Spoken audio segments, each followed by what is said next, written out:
back in Barbarossa Army Group Center. This scenario, you see a lot of people playing the campaign or scenario 3, but I tell you, the learning scenario on scenario card 1 is a real pain in the butt. I've played it twice and I have not been able to crack this puzzle yet. It's kind of like an OCS. It's kind of like Guderian's Blitzkrieg 2 Advance on Bryansk, which I want to get back to. I might actually break that out next. But, okay, there's 5 objective points on here. And in order to win, I need to get 4 of 5. Now, I've gotten 3 of 5 in live play and 2 of 5 playing against myself, which is hilarious. I'm sorry, I think I got 4 of 5. Or no, yeah, 3 of 5, and you need 4 of 5 to win. 2 of 5 the last time. And the problem is this reinforcement down here. This thing, this 57 tank regiment, this bastard right here, that can come in as a reinforcement. And every time I play this, I get a 1 or a 2, and this guy comes in and makes a world of difference. He just gets in the way of everything. So I'm going to try it again. 18th Panzer's involved down here. He's got some backup artillery here. So I'm going to try it again, see if I can get anywhere in this, because, man, it's a nightmare.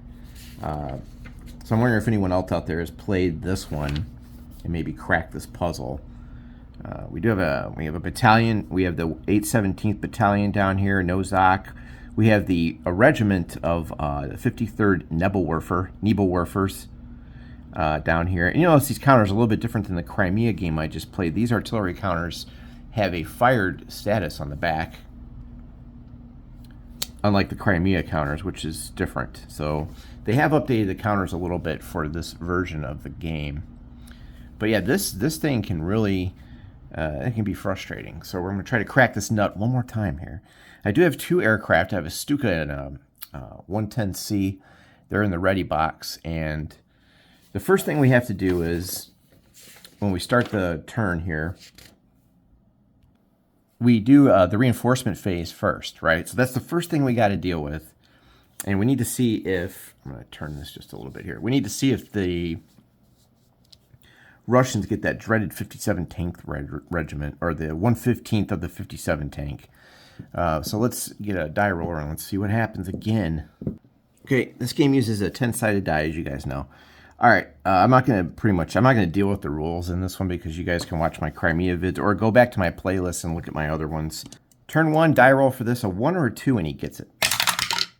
Oh, finally. All right, we're going to be skipping that reinforcement. Now, on game turn 6, this is another odd one, too. It does start on game turn 5 on the huge record track. You'll see the big record track. Then we have 5, 6, 7 here, and we're just taking a little chunk out of June, July. So it's we're going to be taking a little chunk out of that. It's dry all the way through, no storms. All right, I dodged a bullet there. Maybe now I can get something done. All right, next we're going to go on to the air phase. And another thing I tend to do is throw all my air into an attack. This time I'm going to try to interdict this HQ back here, because this guy being operational causes a lot of problems. He's able to make things move reactive. He's able to place orders, yada yada. So we're going to take this guy out. And if I remember correctly, yeah, they do have an AA unit here, but I don't think he's going to be able to help. They've got a train there too, which is an odd little feller.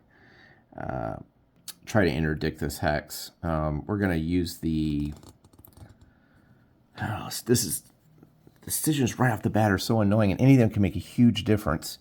We've got a Stuka and we've got a BF-110C, and oh man, the question is, how do we want to use this? The interdiction rating is the second number after the slash. Now, I need air support, I feel like, on an attack, but the Stuka has a better interdiction rating. But at the same time I use that, I lose that combat air support. We'll go with the 110C. I think maybe that's all we need. He's got to survive the AA, and a couple of, the first time he was aborted by Crabby Old Gamer when I played face to face, and so I wasn't able to interdict, and that just changes a lot of stuff. So, All right, let's do this and get this part over with. I will read out the AA rules just in case you're like super new to this game and who can do it. Now, even though I have covered this, I do have an AA video up, but I'll just gloss over it here. I might undergo AA fire. It comes from the mission hex and all 6 surrounding hexes. Okay, so I do avoid that. This is good. Make sure I have him in the right hex. 2, 2, 2, 8. Yep, okay. Make sure I didn't put him in the wrong hex there. So it's going to come from the mission hex. Here's the eligible units. All division size non-cavalry, anti-aircraft units, and HQ. So he is going to be able to take a shot at this plane.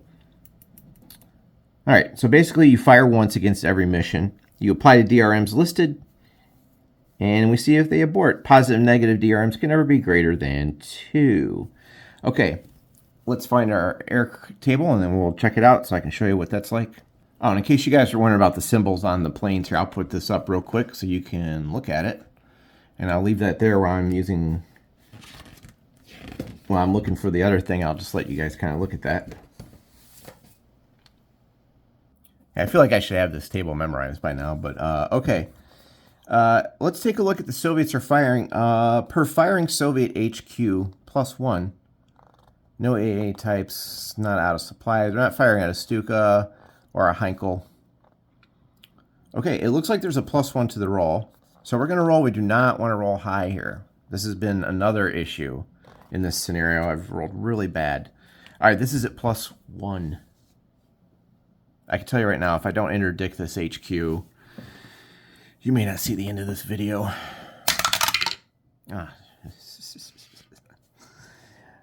An 8 is aborted. So we've got an abort, and that means he's going to go to the flown box. Oh. All right. I probably should have sent the other plane. I got one of these days I'll learn. All right, he's going to go out of here and up to the flown box. Oh. I don't know. It's a tough call, right? There's so many decisions. It's like OCS. Like, do I take the Stuka with the 2, or with the, you know, do I send 2 fights in there and risk the chance that both get aborted, that I don't have them for combat? So it's like, oh man, I don't know. Okay, we're gonna go on now to the axis movement phase. I think we did everything. Let me just double check, make sure I didn't forget something. Sometimes I think I know the rules and I don't. Okay, supply, blah blah. Okay. During the axis movement phase, if you remember correctly from my other videos, you're going to be checking. You can use the chart here to see who moves.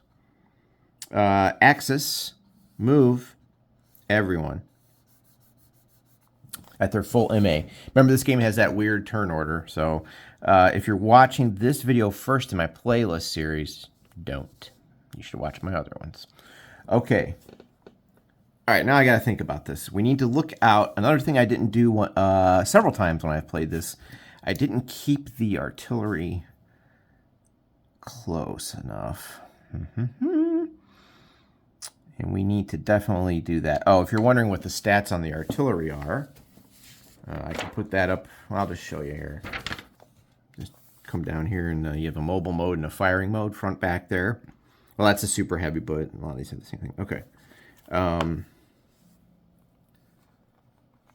Attack only, support strength, stacking value, range is the red box. So the ranges on these artilleries aren't that great, and that's what's been, I need to get them up close. Now, normal artillery has a range of 2, so, oh, they're in this hex too. I shouldn't unstack them, that would confuse people. They're right north of Minsk, 1033, is that the right hex? Yeah. This is where the decisions come in. I'll be right back. I'm not splitting up this time. 18th Panzer, straight down the highway. Or, sorry, motorway.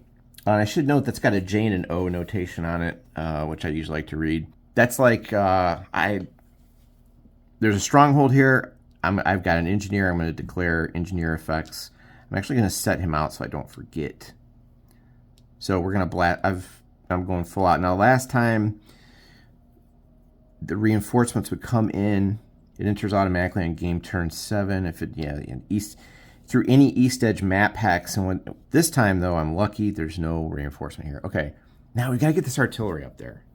And we need to get it into 2, 4, 6, 8,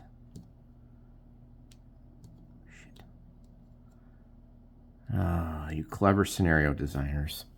Well, other terrain here is clear. That's 1, 2, 3, 4. Bruh. They make it so hard to get that artillery in on the first turn, right? So it's clear to go in here. I'm playing with that optional rule, not the exit. I'm going to use normal terrain rules. There's an optional rule in the book. I've covered this before. We're going to do consecutive. So 1 to enter this, it's, you know, other clear. And you have to go consecutive, get the road movement bonus. So 1, 2, 3, 4, 5. And neither one of them are in range. Let me think on this. I'll be right back. That's right, I forgot. There's a strong point there, and you can't do an overrun. Well, I'm definitely declaring engineer effects, so screw that. And I'm looking to get the bonuses, combined arms and division integrity. If you want to know how that works, they do have a handy chart. I just have to find it for you guys. Right here. That lines that up. And I just have to watch what's in the target hex. And I don't think anything's in here that would deny me the combined arms. No, it's just the BTTU, a zap unit with no ZOC. I don't think I've ever caught that before, actually. And a stronghold. All right, so let's blow this hex away. I'm really still mad. It's so hard to get the Nebelwerfers are just, they're strong, but the first turn, the stacking limit, you can either go without, I could have gone without the engineer effects, put the arty in there, right? I think I'd rather have the engineer effects. Ooh, I forgot about this. Ladies and gentlemen, I just found a loophole. It's a good thing I checked the rules again because I had forgotten. You know what? We're putting them in right there. But Hudson, you're overstacking. Negatory. As a rules lawyer, I would refer you to page 41 of the standard rulebook, 15.53C, under engineering effects. For both players, one attacking engineer unit can stack above the stacking limit, 1. If a player does this, engineering effects automatically apply, and this engineer combines its strength with the other attacking units, plus I get a -1 DRM. However, I cannot remain over the stacking limit at the conclusion of the combat phase. I have to advance or retreat 2 hexes. I have not done that in this scenario yet. I'm going to stop there just to keep you all in suspense. Let's see, he was here, so 1, 2, 3, 4. So this, okay, the 8/17 is up as far as it gets. All right, the Wehrmacht is going to unleash holy hell on this town, but it's not over yet because don't forget, there's a Soviet reaction phase, and our boy, the HQ, is perfectly operational. So this is not over yet. Okay, thanks for watching, and you can tell I like this game because I came back to it real quick. I am on call coming up this week, so that's why I'm doing these super quick videos, because I don't want to get called while I'm doing a video or something stupid like that. I'll probably have my baton stripped from me after this, but we'll see what happens. Talk to you later.